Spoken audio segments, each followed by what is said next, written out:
Écoute, c'est Lucydelic. Alors, on finit en beauté avec monsieur Kevin Barron. It's your time, man. Thank you so much. Finally. Alors, explique-nous, oui, parce que Kevin parle anglais, donc on a la chance d'avoir une traductrice pour ceux qui ne parlent pas très bien anglais, Ira. ce qui est mon cas. Enfin, je comprends, mais je parle mal. Enfin bref, Jaïs, je te laisse introduire Kevin. Kevin, how to begin with you and your career? Good question. I think we put it into the context that next year marks 60 years since I had my first LSD trip. So 1964, I was 17. It was June. I just graduated from grammar school, which is like the lycée in France, I guess. And I was planning on going to art school in September for 4 years to do a master's in fine art. Anyway, students are always poor, and I was poor at the time, so I took a summer job at a psychiatric hospital in my hometown, which is Portsmouth, which was on the south coast. Work as a porter wasn't exactly interesting, but I mean, you did meet some interesting people there. Anyway, I developed a friendship with a nurse. To be quite honest, I was more interested in other aspects of the nurse rather than her nursing ability. Anyway, we became friends, and occasionally we'd grab a cup of coffee. And after about 2 or 3 weeks, she said to me, look, you may not know this, but some of the doctors here are carrying out some really interesting research work using a very experimental drug. And she said, I've tried it, and 2 of the doctors have tried it, and we've been using it for depression or schizophrenia. I said, yeah, okay. So bear in mind, at this point in my life, I hadn't smoked cigarettes or anything else. I hadn't taken any other drug, and I barely drank alcohol. But because I had a greater interest in the nurse, I thought, if she wants me to try this drug, this compound, I'll go for it. Of course, the first thing was I didn't want to embarrass myself in front of her, but she was there as a mentor, which was great. Anyway, she took out an ampule which had Sandoz Laboratory written on it, 250 mics, snapped the cap of the ampule and said, drink this. So I just assumed what I was consuming was maybe 4 or 5 centimeters of liquid. Took about half an hour, and she said, are you feeling anything yet, et cetera, et cetera. First thing I noticed was the hairs on the back of my hand were moving around. I thought, this is kind of unusual. Anyway, as things progressed and the experience was becoming more and more intense, we went out into the garden. And the interesting thing about psychiatric hospitals in general is they always seem to have amazingly manicured gardens and beautiful flower beds, which I assume, or I hope, it was for the benefit of the patients. But the patients I saw, they didn't seem to pay too much attention to the flowers. But anyway, we went into the garden, and I was immediately attracted by a bed of roses. So much so that I was just lured towards the roses. So I sat down, crossed my legs, and then I started to look at the inner structure of a rose. And then the closer I got, the more complex it became, the more geometric it became. But then it suddenly began to make more sense to me. And then I looked at other plants, and they were becoming geometric in form. So what this did to me initially was obviously it affected my perception as far as I could see. But what's more important to me in terms of the perception was for the first time, it opened me up to observing things in a different way. I mean, you can have a micro or a macro experience of looking at something, but in general, we don't. We go about our daily lives and we see things in almost 2 dimensions. But suddenly, I was now being either drawn in or like a zoom lens coming back out again. So this was an interesting viewpoint as far as perception was concerned. The nature of to this day, I can remember vivid details, but I can't tell you how long the experience lasted. There were 1 or 2 close moments where I became slightly anxious, but then those of you who may or may not know about the LSD experience, is it has this uncanny ability to dissolve your ego. And this is where things like bad trips actually come about. I mean, traditionally, LSD exponents will tell you there are two things always to bear in mind. One is set, one is setting. Set being your mindset. In other words, you have to be in a positive mind state in order to do it. You don't have to, but it's strongly advisable.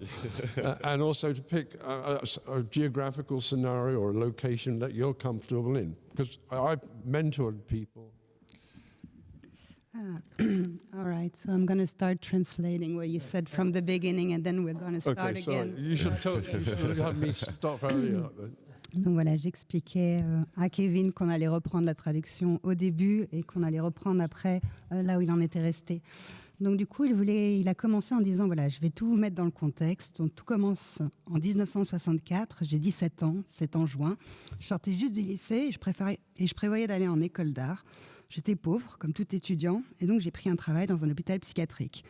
J'ai développé là-bas une amitié avec une certaine infirmière qui, après un certain temps, m'a dit « Mais tu sais, peut-être pas, mais nous avons ici des substances qu'on utilise pour certains programmes. J'ai moi-même essayé et je pense que tu devrais le faire aussi. » Donc du coup, Kevin n'a pas voulu passer pour une mauviette. Elle lui tend la dose. Donc là, il se dit « Qu'est-ce que ce sont que ces 4 petits centimètres de liquide ?» Il le prend, elle lui demande alors « Est-ce qu'il se passe quelque chose ?» Et le premier symptôme qu'il a eu, c'était les poils sur sa main qui ont commencé à bouger. Puis, il s'est dirigé vers le jardin qui était parfaitement entretenu, comme souvent dans les hôpitaux en Angleterre. Il se couche dans un banc de roses. Et là, il les observe. Et du coup, il voit le dessin de la rose elle-même se transformer en dessin géométrique.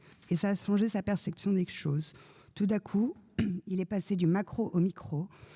Ça a vraiment changé toute sa perception des choses.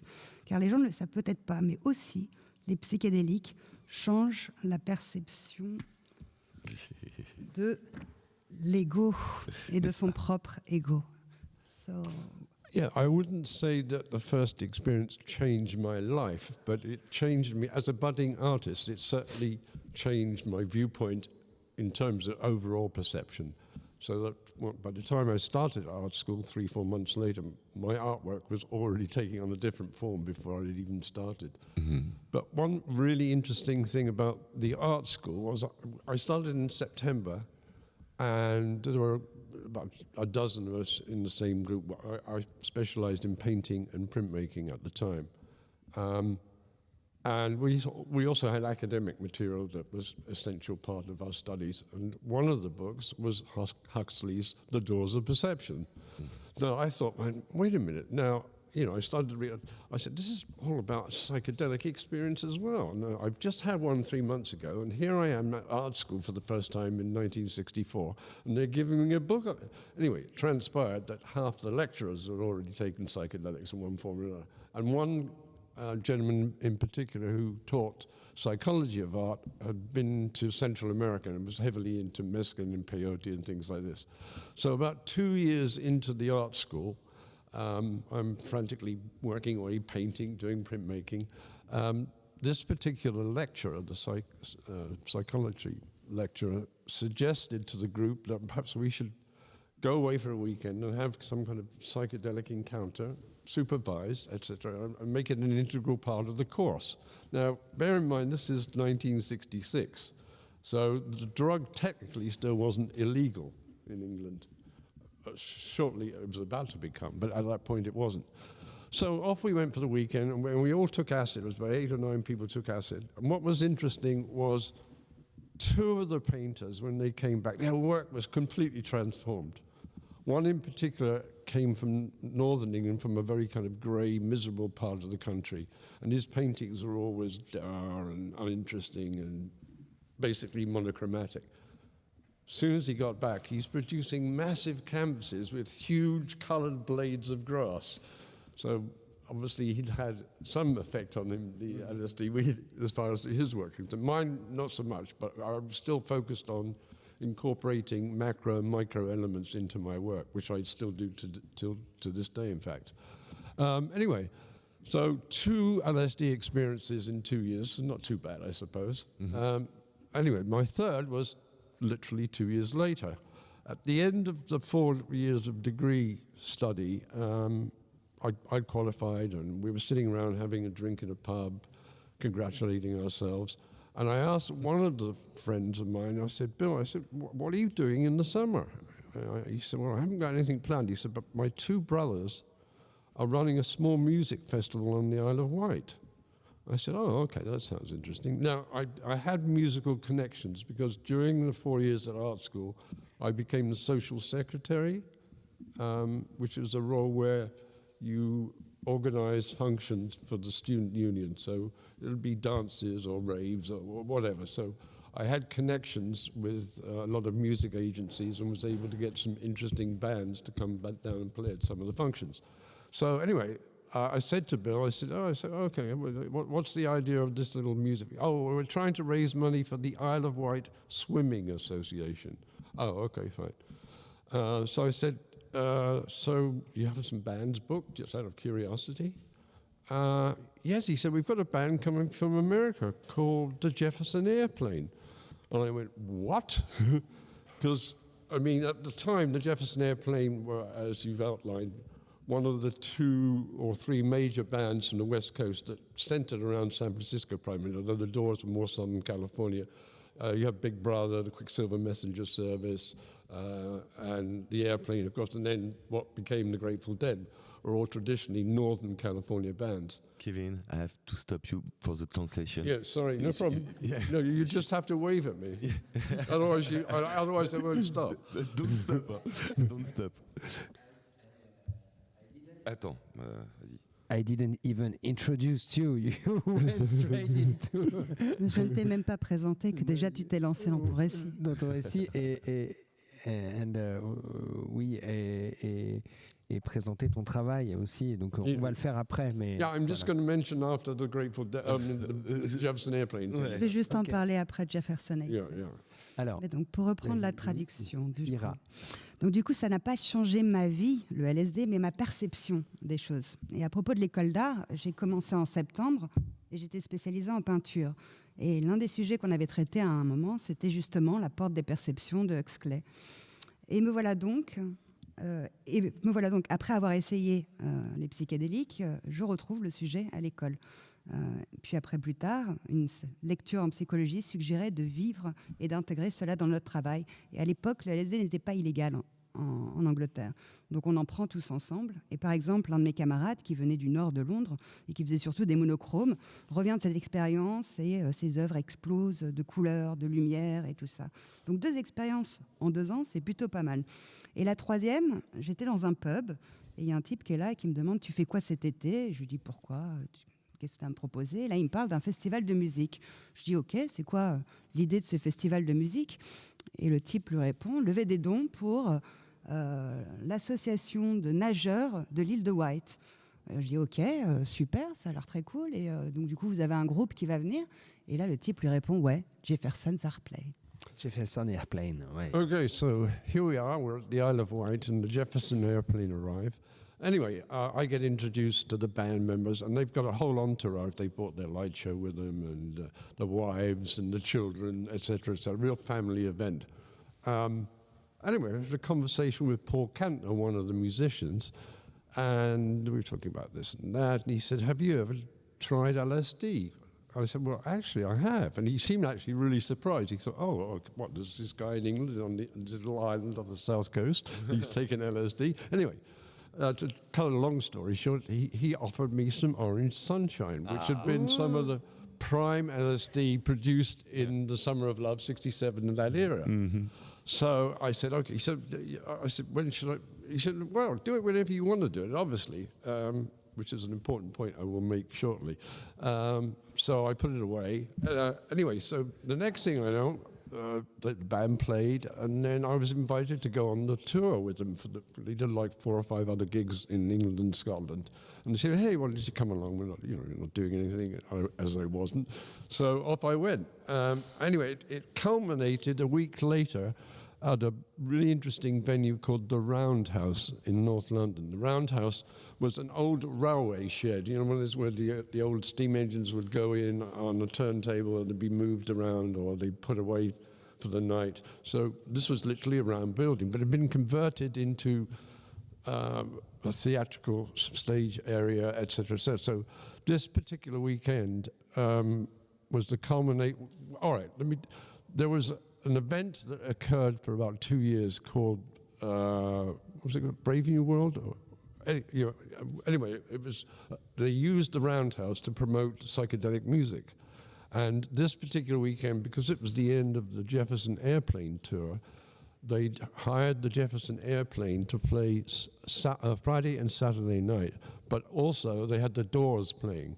And so the event started at 11 at night and ran to 6 in the morning. So literally 2 nights of Jefferson Airplane and Doors, which was just like absolutely amazing. But I made the fatal mistake of deciding to take the sunshine on the first night. Now, in fact, that represents the last official night LSD trip I've ever done. I enjoy tripping in the daytime. There's so much more going on. Anyway, I took this orange sunshine, and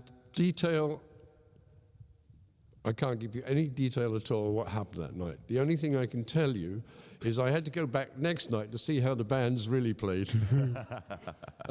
So those were my personal introductions to LSD, but then from a professional standpoint, we go to 1973.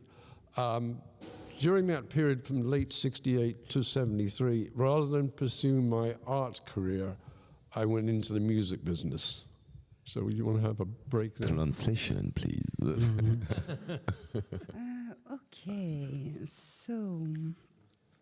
Donc Jefferson Airplane arrive donc avec leur entourage, leur matériel pour faire donc aussi les shows de lumière dont on parlait précédemment. Et Paul Kemp, un membre du groupe... Paul Kantner. Kantner. K-A-N-T-E-R. K-A-N-T... Kantner. K-A-N-T-N-E-R. Kantner. Ok, donc très bien. Donc un membre du groupe... Paul, quoi. Paul, le bien nommé Paul, donc, membre du groupe, me demande si j'ai déjà essayé le LSD. Je lui réponds que oui. Et là, il est assez surpris, mais du coup, me propose un Orange Sunshine, qui à l'époque était donc très diffusé sur la côte ouest des États-Unis. Et je pars tout d'un coup en tournée avec eux. Et on se retrouve au Roundhouse. Il y avait un événement qui était appelé The Brave New World et qui promouvait justement les psychédéliques. Jefferson Airplane joue là-bas pendant plusieurs soirs et j'ai fait l'erreur de prendre mon Orange Sunshine le premier soir. Donc je ne donnerai aucun détail de ce soir en particulier, mais je vous dirai simplement que j'ai dû y retourner le lendemain pour voir le show. Yes, so not pursuing my arts career at this point and having all these music connections over the previous 2-3 years, I got involved with a major record company in England who asked me to do some of the artwork, controlling and printing and arranging some of the artwork for their album designs, etc., which was interesting work. But I was kind of really more interested in the music that was being produced by the record label, which was Island Records at the time. So there was a break. I spent about just under a year with Island Records, didn't really enjoy working for a record company for the reasons I've mentioned. I had a greater affinity to the artistic element of the musicians, and I didn't really enjoy the business side of record labels. Plus, most of the people that seemed to work in there didn't really know what they were talking about, which is really irritating because it was one of these professions where you got your cousin to come along and be a member of the staff, etc. So it was terribly incestuous. So I left, went to Sweden, lived in Sweden for a couple of years, and then a friend who had a small music career at this point said, hey, look, he said, I've written some new songs. Can you listen to them for me? So I said, yeah, okay. So his brother used to come backwards and forwards to Sweden, so he came over to Sweden, played the music cassette to me, and I said, these songs are amazing. Anyway, the songwriter turned out to be a guy called Cat Stevens, who was prolific in the early 70s. So I worked for him briefly, but through a connection with him, I suddenly got a call from the Rolling Stones office saying, hey, why don't you come on down? We'd like to talk to you about a project. So I went down there. Anyway, the bottom line was I was hired for 2 of their tours as the logistics manager, which sounds very interesting, but in fact, it's real hard work. My responsibility was to check all the hotel bookings, check all the security, check the limousines, check all the airplanes. I used to walk around with a briefcase with aeroplane tickets and passports in, but you have like 53 people traveling, so you can imagine it was fairly hectic. But there's one little amusing story I'll tell you about at the end of one of the Stones tours. We played in Australia in March 1970. I say we because technically when you're in the group you refer to yourself as we, which is a bit naughty, I suppose. Anyway, we played in Australia 1973 in February, March. And at the end of the tour was the worst part of the job for me because suddenly I've got to get 53 people out of Australia and back to whence they came from.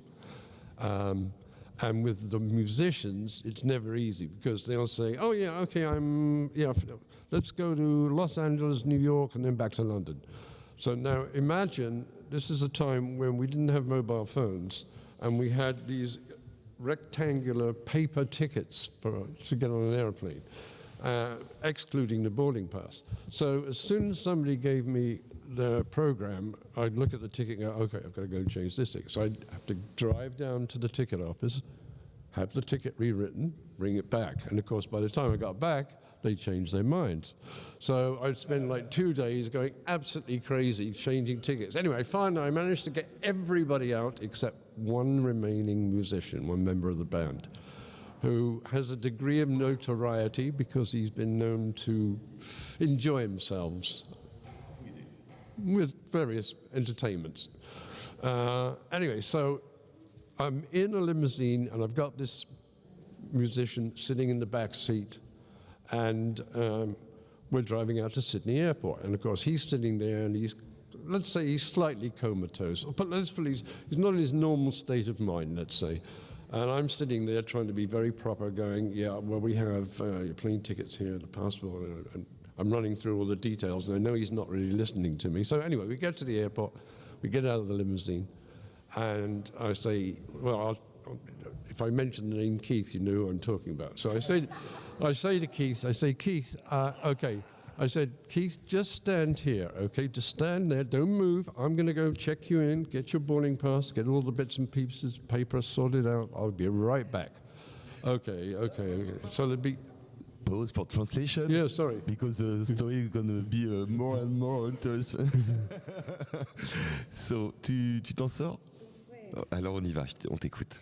Donc du coup, ma carrière artistique a commencé à entremêler avec le monde de la musique grâce à toutes ces connexions. Donc pendant 1 an, j'ai pas vraiment aimé l'exercice et surtout pas l'aspect commercial qu'il y avait dans les maisons de disques où c'était surtout les boulots étaient refilés d'une membre de la famille à un autre. C'était plutôt incestueux.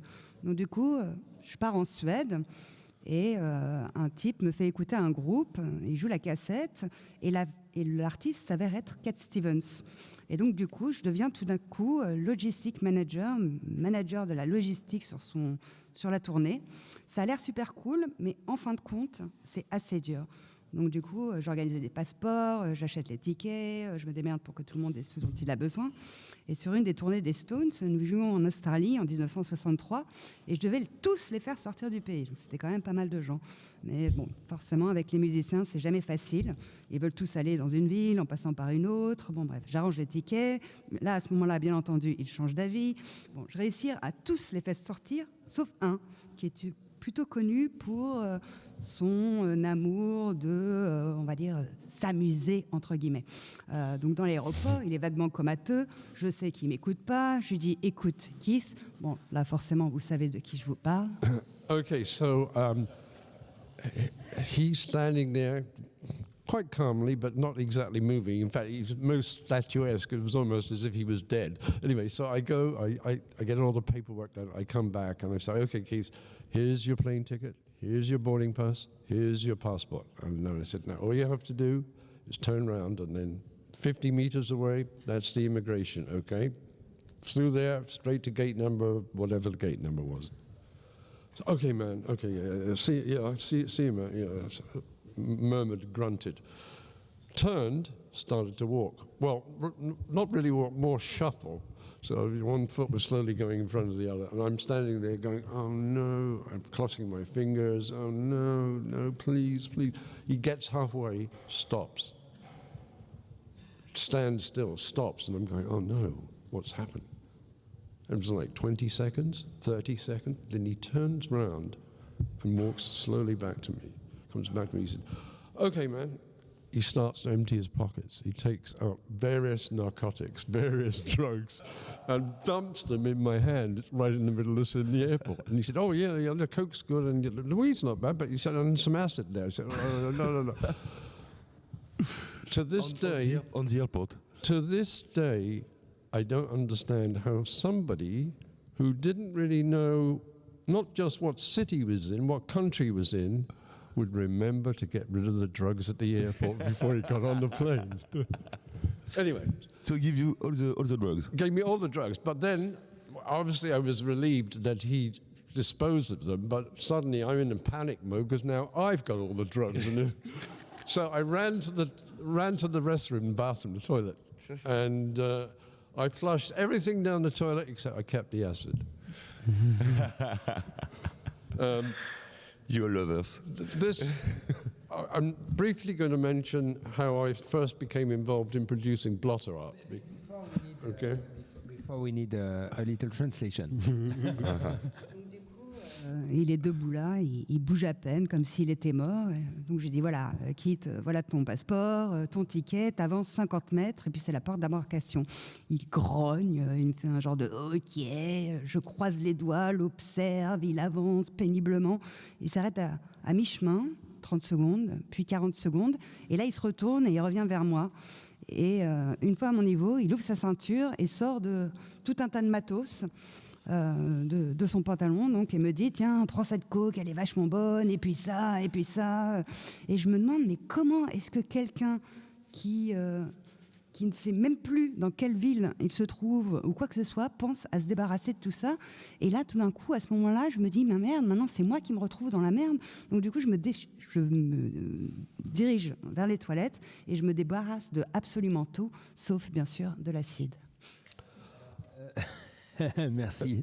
Thank you, Kevin. But what we need is to introduce your work because you're one of the artists of the... That's where we're going now. Yes. Okay. Because I wanted an introduction of yours, but you went straight into the Once Upon a Trip. Anyway, but I wanted...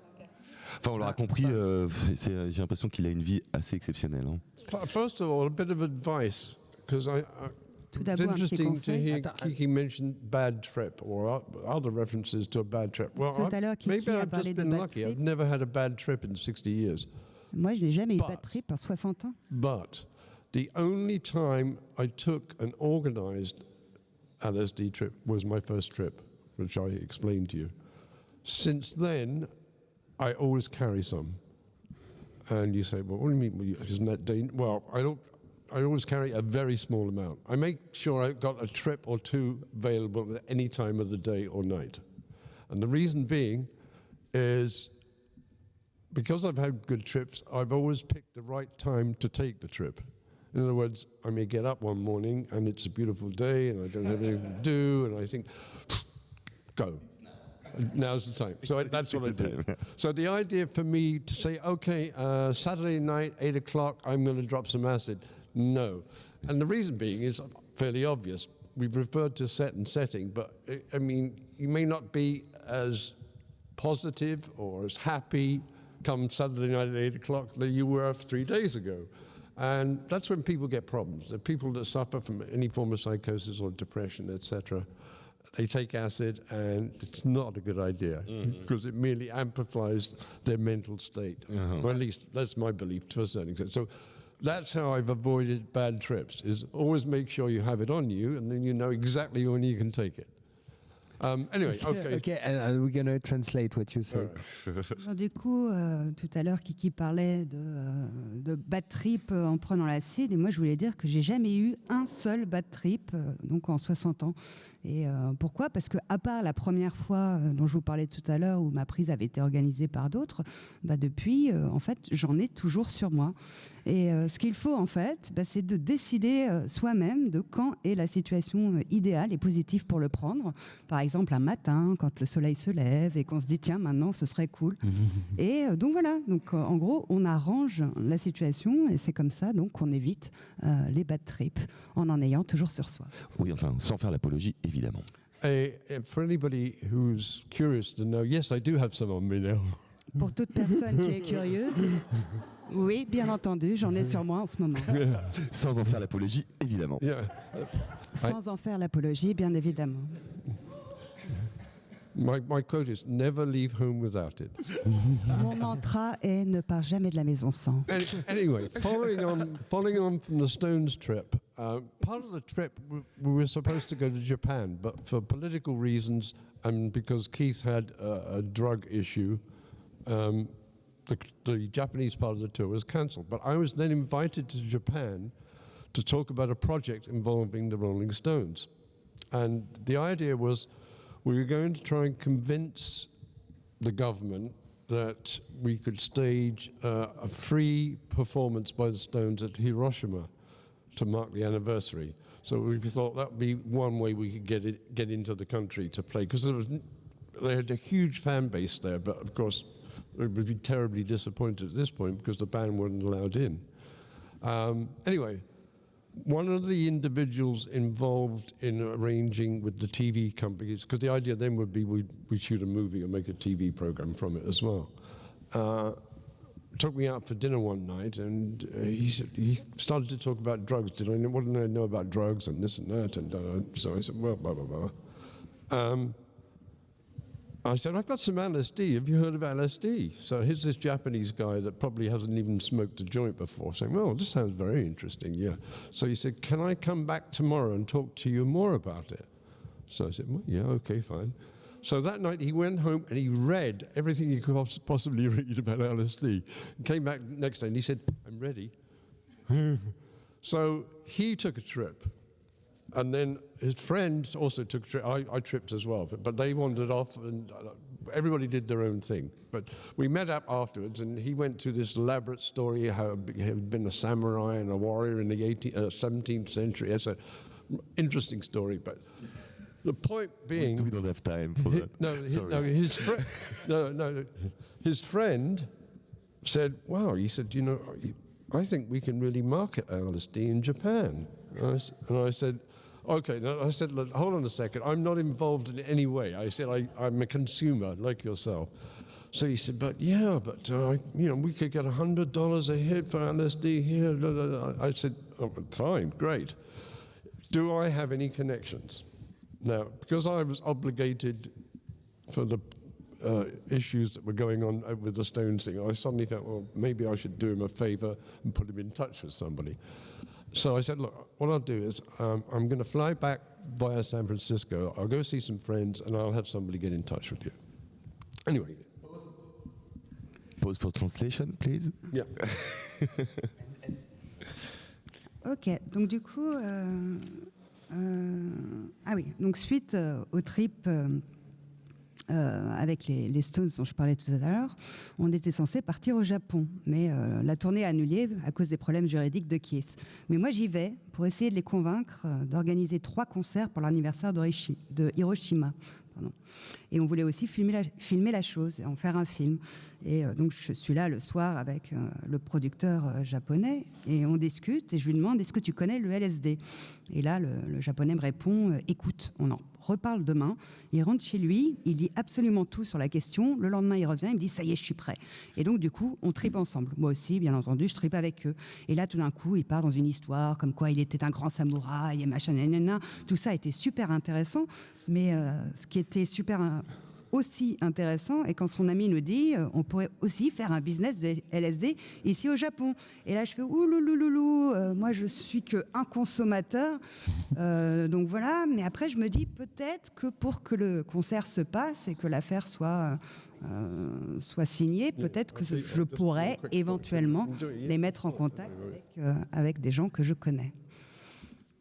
So I made a connection for the Japanese guy. I had them hook up with one another and then forgot about everything. And then about 3 weeks later, I get a call from Japan saying, could I design some blotter? And I said, well, you mean the distribution method for LSD that's becoming commonplace? Because at that point, most people would be either taking it in liquid form or there were some capsulated and also some pill-pressed LSD prior to that. So he said, yeah, but he said, we would like a nice Japanese image on the blotter. So I just used a simple Japanese chrysanthemum for the first one. Did it on 900. If you look on the wall there, those of you that are here, the centerpiece is 900 squares. So it's an imperial measurement. It's 1/4 inches. So it's 30 by 30. So there's 900 hits on that one altogether. The top one is metric. That's 25 by 25, so you have 625 hits. So the squares there are slightly larger. Now, from an artistic point of view, what attracted me most was the conceptual art form. Here was an art form where one small square has a complete image on it. So you're looking at a miniature, but not only are you then looking at the art form, you're then consuming the art. And not only are you consuming the art, but the art's taking you on a fantastic journey. So for me, that's my artistic, philosophical point of view. You have to look up really close. You have to bring it up because these are each individual mandalas, and there's 40 different mandalas. So I always have a complete image on every square for the work I've done. And then, of course, that's progressed over the year. Since that point, I've been designing blotter on and off. There were periods where, of 4 or 5 years, I didn't need to do any. And there was periods that I did too much. But it was a golden era, because now one of my blotter designs is called the Holy Grail of blotter art, because it was signed by Albert Hoffman and Timothy Leary. So it goes for silly amounts of money, although of course I don't have a copy. Good consumer. Hein? Yeah. But one final, I produced numerous designs over 40 years. In terms of total numbers of hits, almost impossible to say, but it's somewhere between 1.5 and 3 million, I would think. I did some brief calculations. Can you repeat the number? 1.5 and 3 million. Ok. Yeah. Ok. Je veux bien la translation. C'est trop pour moi là. Il y a trop de chiffres. Ça fait beaucoup de buvard ça. It's a lot of twip. It is, yeah. But the other thing I got involved with, because initially I was always just designing the paper. I'm just a paper man, right? But then I became more interested in actually applying the LSD to the paper. Translation, please. Alors donc du coup, après avoir fait le contact pour ce concert, moi j'oublie complètement l'histoire, quoi. Et quelques semaines après, il me recontacte et il me demande si je veux bien illustrer donc une plaquette de buvard. Parce qu'à l'époque, donc, on consommait surtout ça sous forme de gouttes ou de pilules, mais les plaquettes étaient encore vierges et l'idée même de les illustrer était assez nouvelle. Du coup, je crée pour eux un chrysanthème japonais. Et c'est donc le premier pattern, premier dessin que j'ai fait sur une plaquette de LSD. Pour vous donner un exemple, celle qui se trouve derrière vous, là-bas, c'est un 30 par 30, donc c'est environ 900 hits ou 900 prises, 900 trips. Donc voilà, mais moi, en fait, d'un point de vue artistique, ce qui m'intéressait, c'était plutôt le concept derrière. Donc l'ensemble est une image qui, divisée tout d'un coup, en perd son sens, mais surtout, ce qui est le plus intéressant pour moi, c'est qu'on peut la consommer, l'absorber, et qu'après, elle vous fait bien sûr voyager. Donc voilà, j'ai beaucoup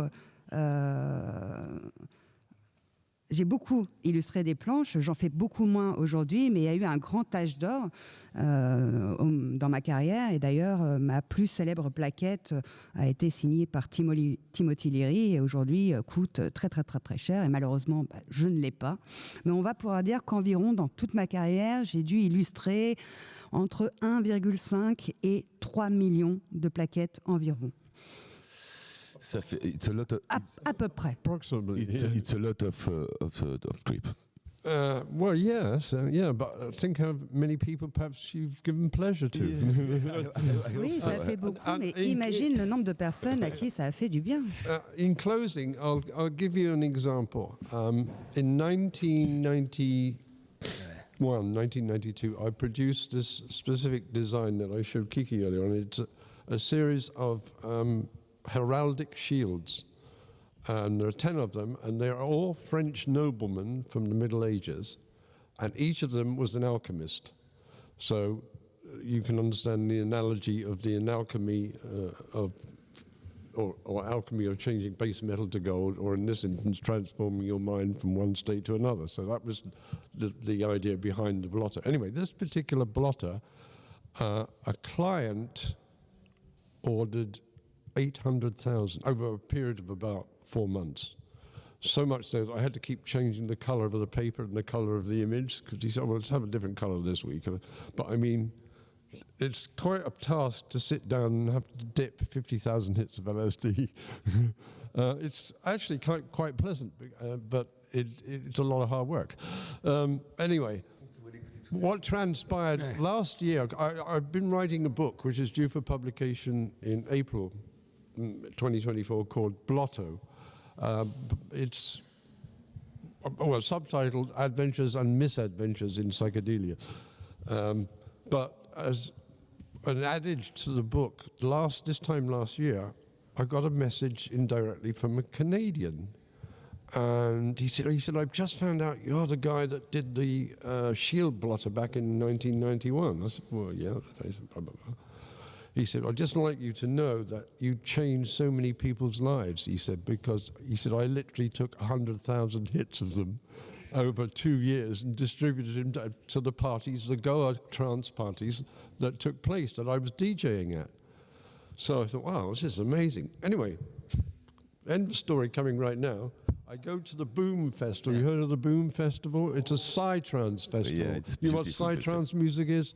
I didn't know either, but it's short for psychedelic trance music. And the original trance music came from Goa in 1989, 1990.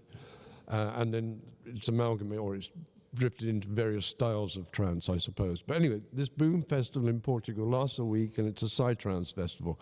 Musically, it didn't really excite me, but the event itself was amazing. The people are fantastic, and most people are on some form of psychedelic during the week. So there was a good vibe, a good feel from everyone. Anyway, I accidentally meet the organizer of the Boom Festival one morning. I'm sitting down, have a coffee, and there's nobody else around. We start talking, blah, blah, blah. And it gets around to talking about my being a blotter art designer, and he said, what kind of blotter did you? And I mentioned what I'd done in Goa.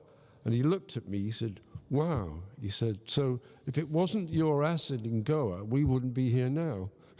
Because there would be technically no psytrance movement if it hadn't been the combination of the LSD with the music at the time. I mean, another way to look at it is house music with ecstasy. I mean, they're a perfect synchronicity. But that's how LSD seems to work with psytrance music. But it was interesting. I felt quite touched of somebody to say, yeah, well, we wouldn't be here now having this festival if it wasn't for your acid back in 89, 90. End of story. Translation, donc. Donc, par exemple, en 1991, j'avais produit un design. C'était donc une série d'écussons de nobles français du Moyen-Âge. Et leur particularité était qu'ils étaient tous alchimistes. Donc, forcément, vous voyez la symbolique, changer une matière en une autre, passer d'un état de conscience à un autre. Mais en fait, ce qui m'amuse le plus, c'est d'abîmer chacune de ces cases. Et ça peut donc durer des heures. Et donc, un type me parle, on parle justement de ce motif en particulier, et là il hallucine en fait que c'est moi qui l'ai créé, et il me dit mais cet acide a changé ma vie. J'étais DJ à Goa et je ne t'imagine même pas combien j'en ai pris, et on en a tous pris. Et à ce moment-là, il nous demande vous voyez ce que c'est que le Boom Festival ? Vous connaissez la psy-trance ? Bon, moi, je ne connaissais pas non plus, mais apparemment, c'est né dans les années 1990 à Goa. Et donc, du coup, tous ces gens prennent plus ou moins des substances. Et dans ce Boom Festival, du coup, je discute avec leur gars, et on parle encore donc, de ces fameuses plaquettes avec mes écussons nobles. Et à ce moment-là, il me dit, mais sans toi, il n'y aurait pas de Boom Festival. Parce que vous voyez, la house music, c'était une histoire d'ecstasy, la psy-trance, c'est une histoire de LSD. Vous l'aurez compris, son histoire de vie est complètement dingue. On pourrait passer des heures à écouter Kevin. Comme disait Kevin, vous n'aurez qu'à lire le livre. Yeah, I've only scraped the surface, I'm sorry to say. But... Il n'a fait que parler de la surface, là, mais en avril paraîtra en Angleterre un livre qu'il a écrit, son autobiographie, Voilà. qui s'appelle justement Blotto, comme le nom qu'on donnait à ces plaquettes. Donc, on n'a pas eu le temps de parler LSD. du FBI, on n'a pas eu le temps de parler de la prison, on n'a pas eu le temps de parler de tout ça. Mais il y a eu tellement... C'est never stop. On stop. Ça y est, t'es dessus. Ah bon ? Alors, voilà.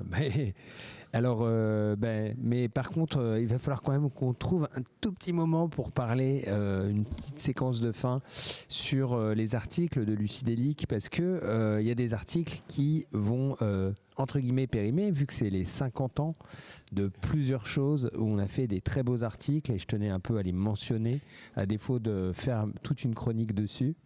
Il y a les 50 ans de Moi y en a vouloir des sous de Jean-Yann, qui est un film exceptionnel, je vous recommande d'aller voir sur le site, qui est un peu un film précurseur de tout, on va dire, ça pourrait être un précurseur des Gilets jaunes, en plus rigolo et en plus utopique. Mais il y a aussi, on a aussi les 50 ans de Zero the Hero de Gong, de l'album de Gong, de Flying Teapot. On a aussi les 50 ans des Headhunters, donc cette année 73 de Herbie Hancock.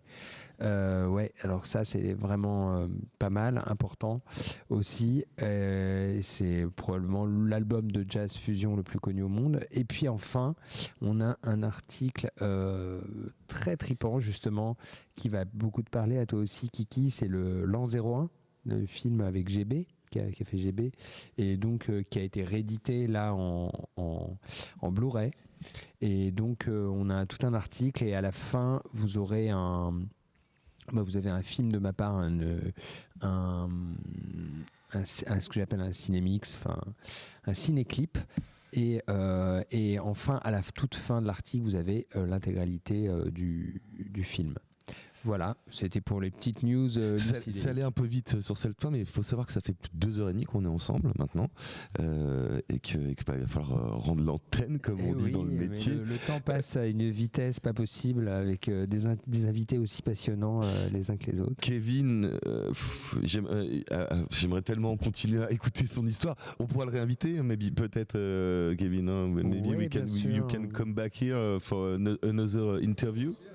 Yeah, thank you. I would love that. Subversive. Lucide. Vous écoutez Lucydelic, Le podcast psychédélique.